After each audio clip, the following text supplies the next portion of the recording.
I mean, I know it's wild in the bathtub, but this is what I felt like you knew me at this point.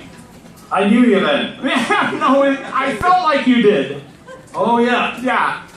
Yeah. So anyway, this is just my welcome. I wanted to dress like. Oh, where the hell am I? What? I have glasses here too. Oh, here we go. Sorry. And now we got this. And now we got the Ralph Steadman show.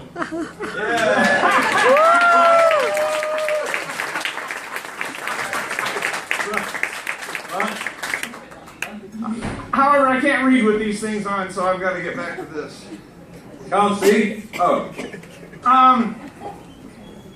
I gotta see where we're at here. Give me a second. Yes, now. We thought maybe Dad would decorate your chef's stuff for you. If you like. We have photos like that in our restrooms here, and people keep stealing them. We've lost a dozen of those photos.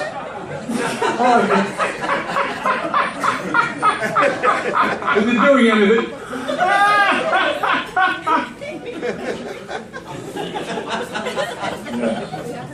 Ralph, I got a question for you. Yes, okay. I want to ask you about moms. Now, my mom was an artist at the Des Moines Art Center, so I grew up around art and architecture. Yep. But your mom had an influence on you, and you told me a story once about the way you signed your name, and your mom was not happy with that. That's right. What was that? It was that I used to sign it. What if I can do it on a piece of paper?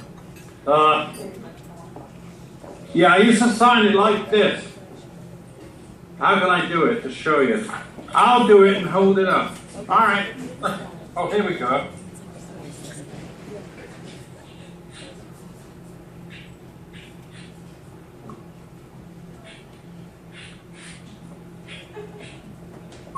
Oh, awesome. I used to do that. You like Stead Stead. instead of Steadman. And my mother said, "But your name is Steadman. Are you ashamed of it?" And I went, "No, Mum, I'm not. Of course I'll put it on."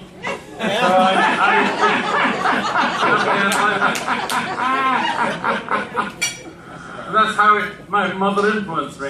I like that. She never bullied. She just did this, had this gentle persuasion with her, you see. Well, let me ask you, I never believed in miracles until I saw the birth of my first child. And to see that, now I've seen miracles every day. Are there any epiphanies for It was a boy, yes. But are there any epiphanies for you? Epiphanies. What excites you? What do you believe in? Do you believe in miracles? What? I'm working at Woolworths. Working I at actually Woolworths. used to work at Woolworths. And that was an epiphany.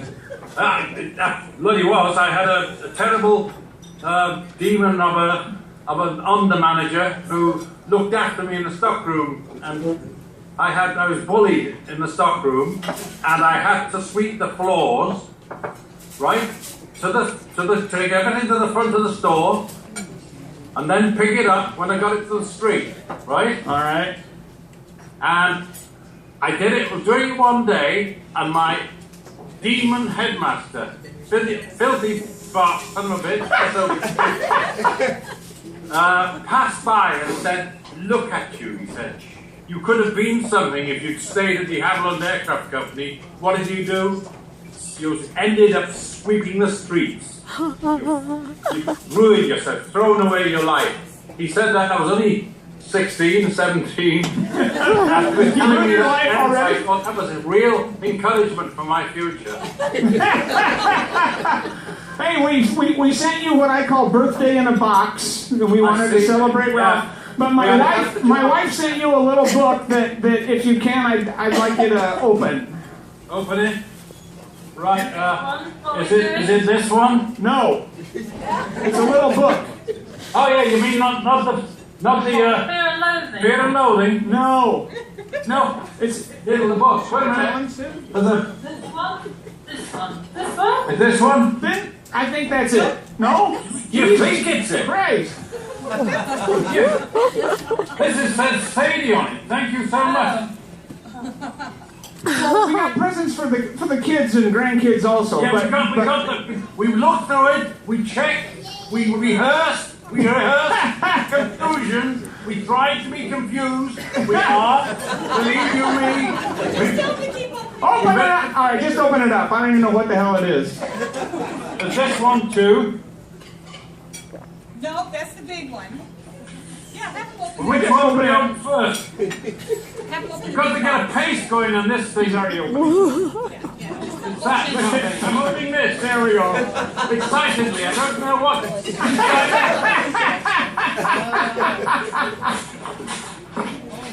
Oh, here we go. Oh, look at that! It's a. Well, I never. It's a Da Vinci tent.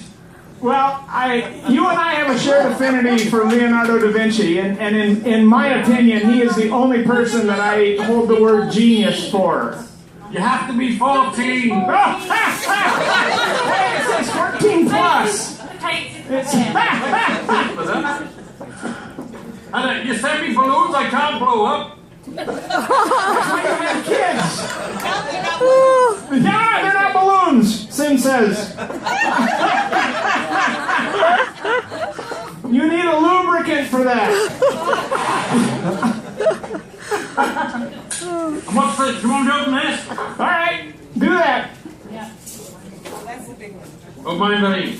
Daddy, I'll keep that for the. Oh, I do it.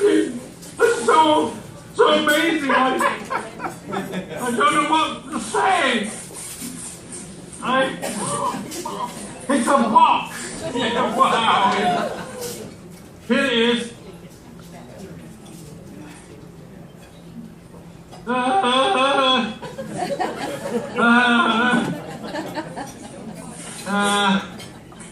Yeah, we're out.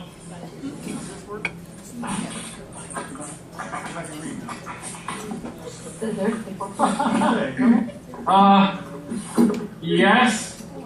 Oh, it's of course. It's a human organ. I forgot to put it on ice. You might want to check that. Right? Lots of bits. Lots of bits. Who was the designer of this? Oh, that's an amazing thing. Yes. We give you our heart. Yeah, we give you our hearts. That's what that's for. We give you our heart. Did you know that I suffered from a problem, not with my heart, but with the wondering why it keeps on beating? It's a fear. No. Yeah. So thank you for this. You're welcome. You're welcome.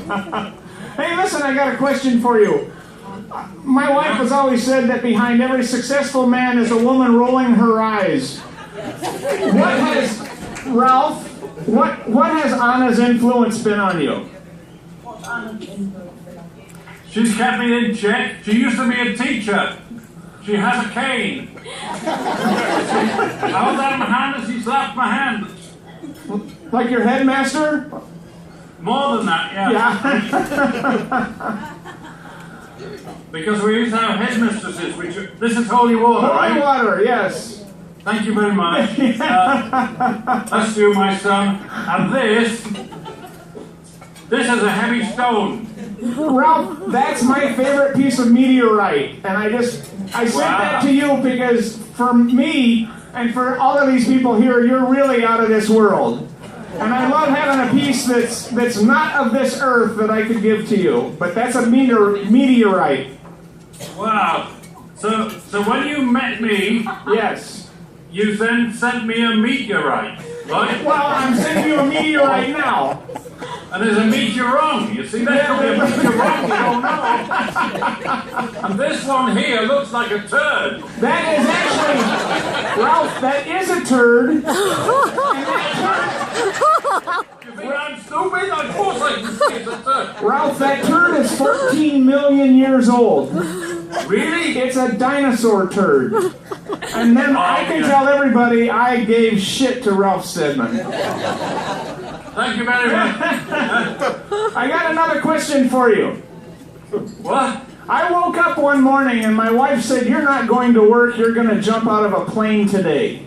And I had wanted to do that for years and she made it happen. Really? Is there anything on your bucket list? Anything you still want to do or achieve? I'm trying to finish a bird book at the moment. You're trying to do one of them at the moment.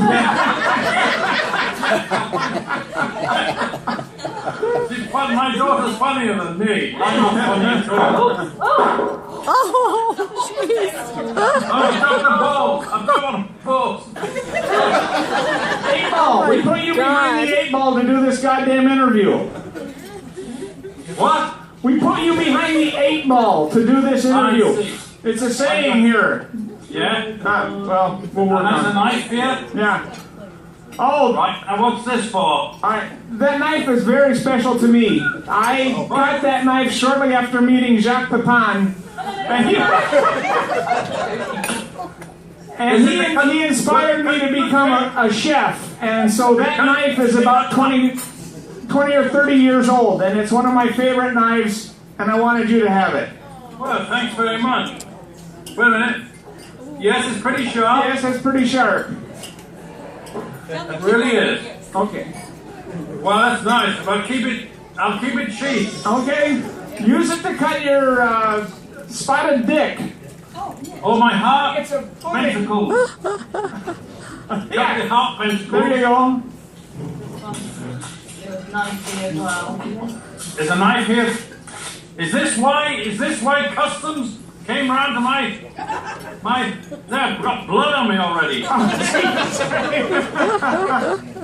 I heard Scotland Yard actually inspect. Now, that's a surgeon's amputation saw. You do all things. Your drawings have got so much anatomical stuff in them. I don't know where that comes from. And I thought that a surgeon's bone saw would be fitting for you. And you cut your finger, really. Oh my God. Well, I'm just a bit confused. I've got on confused.com. Here we are. Oh, jeez. Right. There we go. Now then, I better, before I lose any more blood, shall I put, look, I've got these here. I don't know what they are. They look like sort of coats of some kind. Chef's coats. Chef's coats. Oh, coat and apron. So I'm gonna slap some ink on them, and I'm gonna put some horns on them. Oh, that'd be awesome. All right, we'll see. I'm gonna talk to our crowd. He's got. You ready? A chef's coat. Yes, we're ready. Yes. 1, 2, 3. Stop. Oh. Right under here. Oh. That's awesome.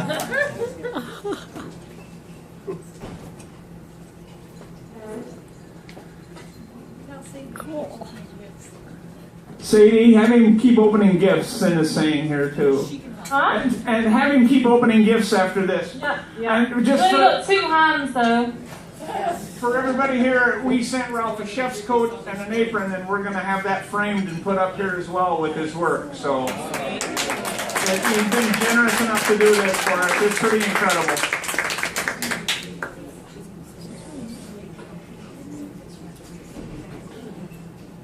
La la la la. Red. Right, thank you.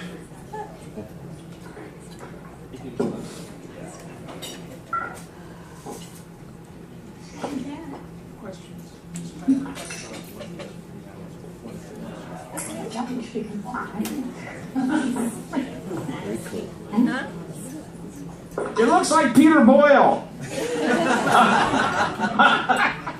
Yeah, but only it looks like Peter Boyle trying to be the devil. Ralph, while you're doing that, can you tell me about Rats in the Kitchen?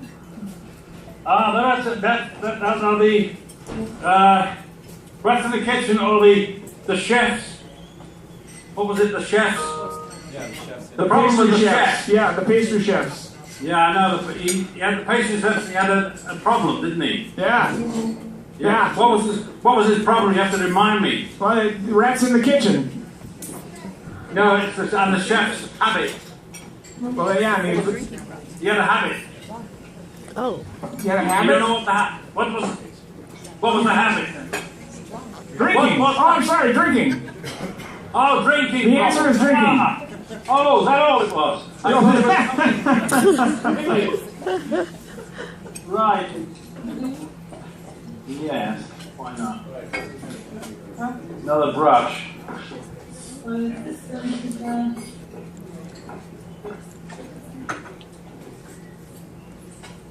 Hello, sorry. Just having to do something. This is not really very blue, is it? That doesn't more work. like green. That's back to front. What? The blue? Yeah, that's better blue anyway. Does Sadie paint as well? Yeah, she's fantastic. I'm an administrator. Scenic artist, yeah.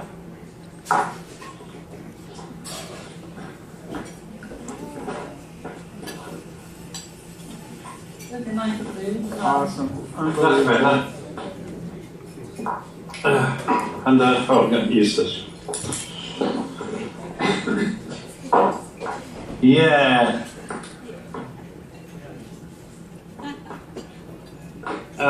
Red. Yes, red.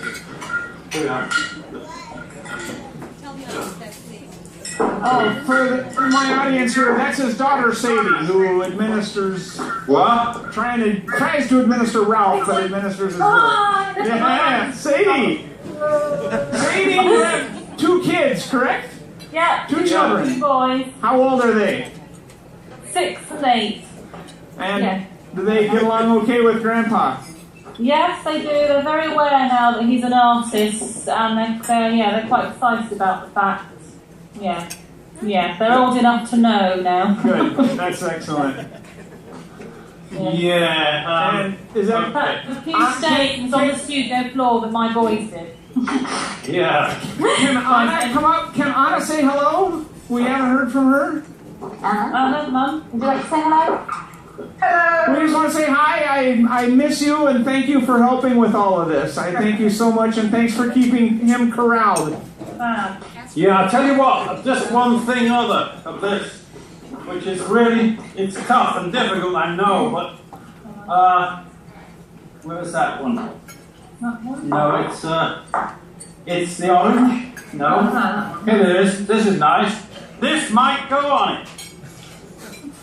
It might. Oh, Aaron.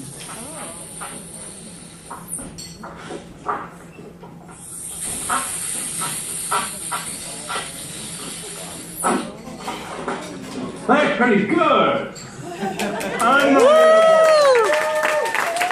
Unbelievable. Ralph, in your honor today, we're serving bangers and mash.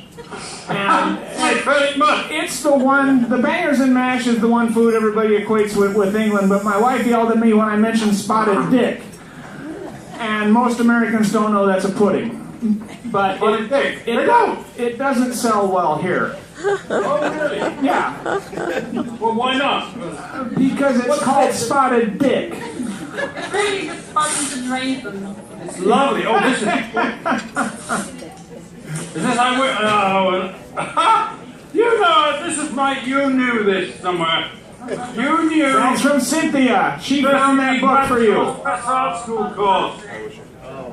That's fantastic. That really is. This is the book that inspired Ralph to become what he calls a cartoonist. It said This is the you book. too can learn to draw and earn pounds. I ended up earning dollars. She looked all over to find that book for you. Wow, I don't know where you got it from, but it's amazing. Tell them we had to order from England. Yeah, we actually had to order it from England. Really? So you sent it back, eh? We'll send it back, yeah. Very good. That really is interesting. Hey, Ralph, tell us about the documentary, For No Good Reason. They brought Johnny Depp on, and you and he have become close friends. But Yeah. he was more a narrative and in the background. But tell us how this got started with Charlie Paul. Well, it was actually Johnny who was keen to meet. Well, we first met in the Owl Farm kitchen Okay. back in 1994, something like that. At Hunter's.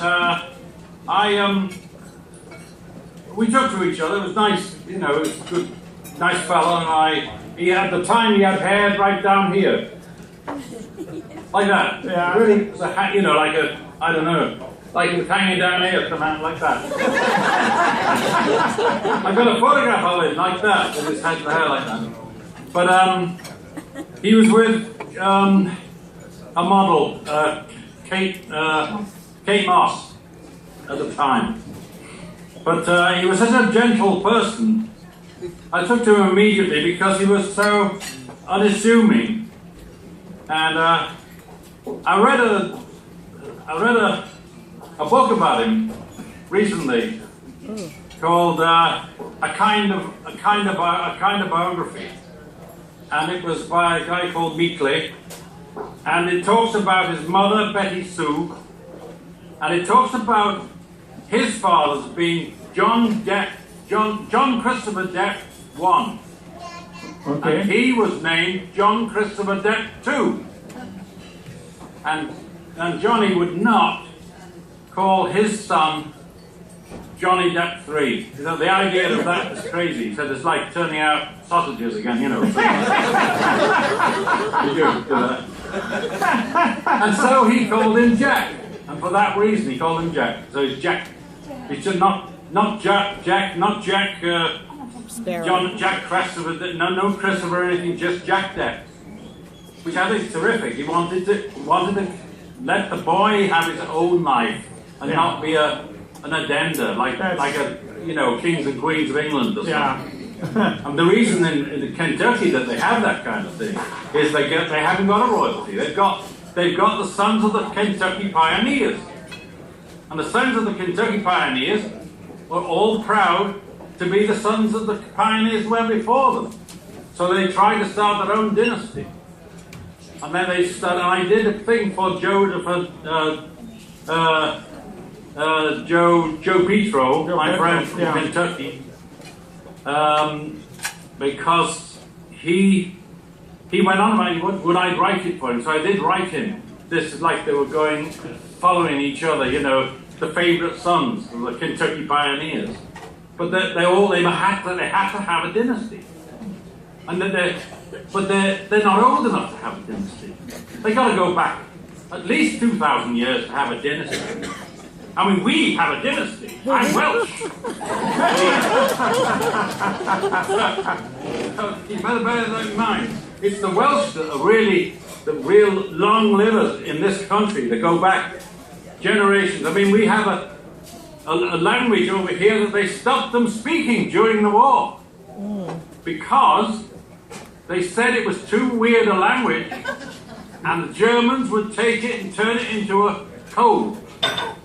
Now that's absolutely true. And they stopped the speaking of Welsh in our schools. Unbelievable. Which is why I only speak a dipping bach of both here. That means a little bit of everything. So tell me about For No Good Reason. Tell me about the documentary. It's kind of all right. It's just that I start off with a splat. And for some reason, it goes from there. But the reason it was called, you know why it was called that? The reason it was called that is because I used to say to Hunter, why are we doing this? some crazy thing, you know, the Watergate or something like that. I said, why are we doing this? He'd always say, for no good reason, Holmes. For no good reason. For no good reason. And that's where that came from. And so, from then on, you know, it's at least a year since I've seen the film, so is it any good? I've forgotten what it was like. You know, it's really a very touching, personal look at your life. I really liked it. It wasn't the Gonzo 200 Eyes with the knife ripping his hair out and all this other. It was kind of like Ralph the Gentleman Farmer in his backyard swimming every day. Gentleman farmer. How's that? Does that work? Yes. Yeah. Well, the gentleman's right? Polite farmer, yes. Ralph, we're gonna hold on just a second. We've got a question from somebody in the audience. Do you have a second? Hold on. Yes. Yes, we can't. We haven't got any choice. All right, Ralph, we're going to bring Chris up here. Chris has got a question. We've got an audience out here, but Chris is going to come up with a question. Here he comes. Yeah. What a good idea. I can sit down. You can sit down. Hi, Ralph. Happy birthday. Hello. Yeah. Hey, just a question. Creativity-wise, how do you keep it real, keep it fresh? Where do you find your motivation or? Well, I think your I don't pencil in first. Okay. No, never pencil. It's a deadly idea, you know, because you don't if you know where it's going to, you'll never continue, because the idea is you just take it somewhere, and if you make a mistake, but a mistake is not a mistake. It's an opportunity to do something else. All right. That's the point about it. Excellent. It's without that, you know, I mean, the only problem is this little lump, this, to me, has got to be turned into something elegant now, hasn't it? I mean, that's what obviously has got to be done with that. I don't know which way it came out of where it came from. I don't know. So I can't do it. It puzzles me at the moment, but I'll figure out something to do with it, which is delicate, sweet, elegant, and joyous. Thank you.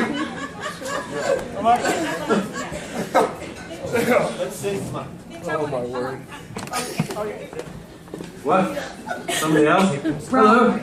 Oh, hello. Hi, Ralph. Okay, I've got one question for you. In the documentary, or toward the end of the documentary, or one of the interviews about it, you said you're not sure the world sees you as an artist, that you hope that they see you as more than a cartoonist, and I'm paraphrasing, but do you realize what the world really thinks of you is not just an artist or a gonzo artist, but one of the best artists? How are you trying to upset me, aren't you? I am. I'm trying. I just want to tell you from our hearts, as you are one of this era's best artists, without cartoonist or illustrator or anything like that. So, happy birthday to you. Without all these lovely ladies behind me, my daughter Sadie and They've left you, Ralph. and my wife, and then our dear friend Shannon, who's Sadie's friend, I couldn't have done all this. But I don't know. You wouldn't have got. I'd have been stunned. I would have been stunned. Well, happy birthday to you. Here's Mitch again. Okay, thank you. That guy actually touched on a topic I wanted to ask you about. Is this, and part of why I think I sent you some of the gifts that I did. But so much of your work seems so cadaverous. You've got these portraits, and all of a sudden there are anatomical bones and ribs and interior pieces and all of that on a portrait of some actress. Where does this come from? It all comes from Grey's Anatomy. It wasn't me. All right, now, and then you mix engineering in with it. I mean, there's a picture of you. You did a self-portrait of yourself that I absolutely adore. But on your eyeglass frames, you've got gears and pulleys and shit like this. You got. Why not just draw eyeglass frame? I don't know where does that come from. Well,